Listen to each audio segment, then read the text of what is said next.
Assalamualaikum warahmatullahi wabarakatuh.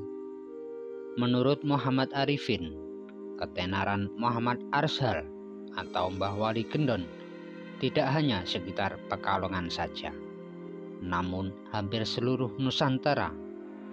Nah, berikut ini kisah, tirakat, dan karomah Mbah Wali Gendon. Saksikan setelah yang satu ini, namun sebelum itu klik subscribe dan gambar lonceng untuk mengetahui video-video menarik berikutnya. Like dan share ke semua media sosial yang kalian punya.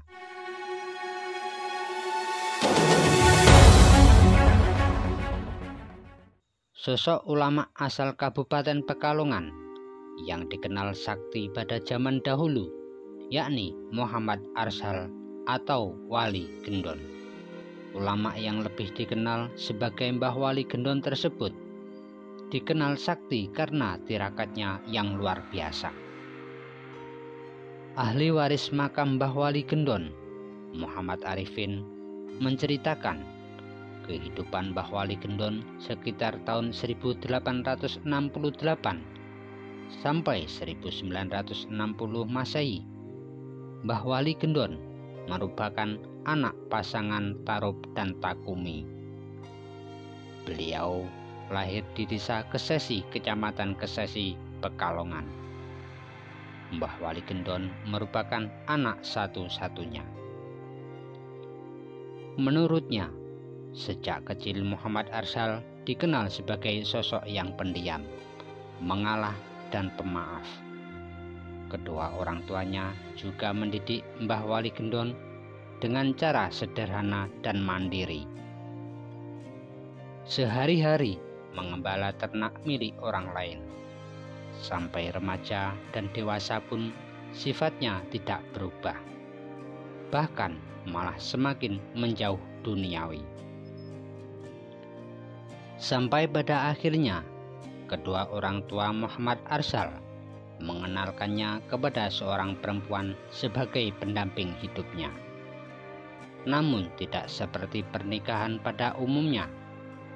Setelah menikah, Muhammad Arsyal bersama rombongan pengantar malah kembali ke rumah orang tuanya.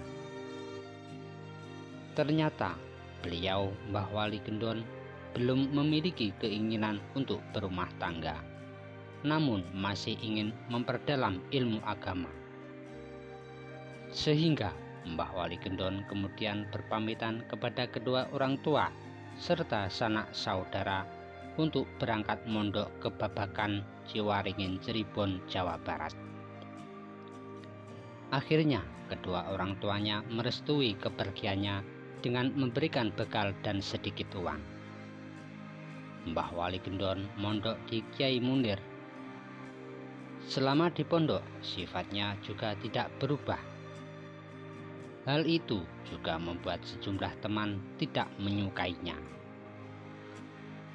Sekitar 5 tahun menimba ilmu di rantauan tersebut, lingkungan sekitar terserang wabah gatal-gatal. Sehingga pengasuh pondok pesantren setempat menyarankan untuk mandi di sebuah sendang yang berair hangat. Namun Muhammad Arsyal hanya di tepian saja, sehingga teman-temannya yang iseng lantas mendorongnya ke dalam sendang. Namun setelah terjebur ke dalam sendang, beliau tak muncul kembali. Teman-temannya sudah mencari, bahkan air sendang sudah dikeringkan, namun Muhammad Arsyal tidak ditemukan. Sehingga hal itu membuat pengasuh pondok pesantren berkunjung ke desa Kesesi untuk memberikan kabar tersebut kepada keluarga Mbah Wali Gendon. Kedua orang tuanya tetap tawakal dan sabar mendapat kabar tersebut dan berharap masih hidup. Namun hingga puluhan tahun tak ada kabar keberadaan Muhammad Arsyal tersebut. Pada suatu ketika, tiba-tiba malam saat sunyi muncul angin kencang menerbang semua yang dilewatinya. Kedatangan angin disertai kilat dan suara keras petir, sehingga tidak ada warga yang berani keluar rumah. Kemudian rumah kedua orang tuanya tiba-tiba terdengar suara pintu diketuk-ketuk. Karena ketakutan, pintu tetap tidak dibuka. Baru setelah mengucapkan salam dan menyebutkan namanya, ayahnya membukakan pintu. Hal itu membuat kedua orang tuanya terkejut bercampur bahagia. Sebab anaknya yang hilang berpuluhan tahun akhirnya pulang. Namun Mbah Wali Gendon tak lazim, yakni auratnya hanya tertutup oleh akar-akar yang dianyam, jenggotnya lebat dan rambutnya terurai panjang. Selama menghilang, Mbah Wali Gendon tinggal di hutan dan gua ditemani sejumlah hewan. Dia hanya mengkonsumsi petai Cina dan bunga pohon jati. Selama perjalanan, dia ditemani seekor harimau dan ular yang membantunya menyeberang sungai.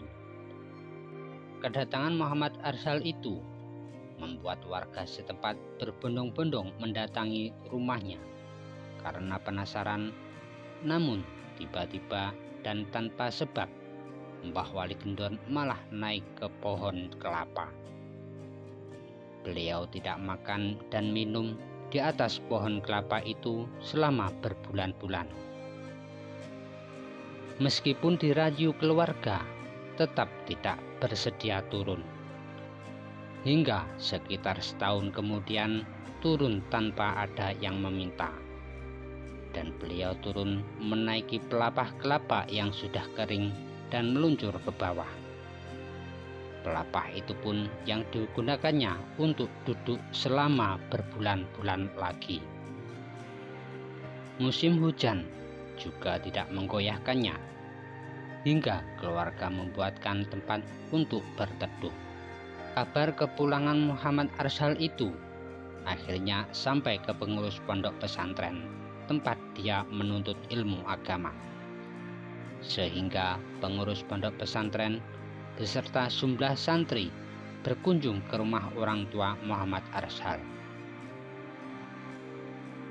Saat tiba di Kesesi, para pengurus pondok pesantren tersebut lantas melakukan pertemuan khusus, dan akhirnya baru setelah ada kunjungan dari pondok pesantrennya belajar dulu, Mbah Wali Gendon bersedia masuk kembali ke rumah. Muhammad Arsal juga memiliki peranan dalam kemerdekaan Republik Indonesia. Sebab saat penjajahan Belanda, Mbah Wali Gendon juga ikut berjuang melawan penjajah Belanda. Saat itu, rumah Mbah Wali Gendon digunakan untuk persembunyian para pejuang saat melawan Belanda. Mengetahui hal itu, Belanda lantas mengepung rumah beliau dan membordirnya, namun hanya menggunakan perisai berupa tampah. Dengan izin Allah, rumah dan lingkungannya selamat dari serangan itu. Suatu ketika, pernah juga ditantang untuk membuktikan kewaliannya dengan ditembak. Jika benar beliau wali Allah, maka tidak mempan ditembak. Saat senapan kompeni meletus secepat kilat, Mbah Wali Gendon tidak terlihat. Baru setelah kepulan asap senapan itu menipis, Mbah Wali Gendon memperlihatkan telah menangkap peluru itu. Mbah Wali Gendon juga memiliki peranan mengusir Belanda dari lingkungannya. Mbah Wali Gendon hanya mengelilingi markas Belanda. Para pasukan komuni secara tiba-tiba tewas tanpa sebab.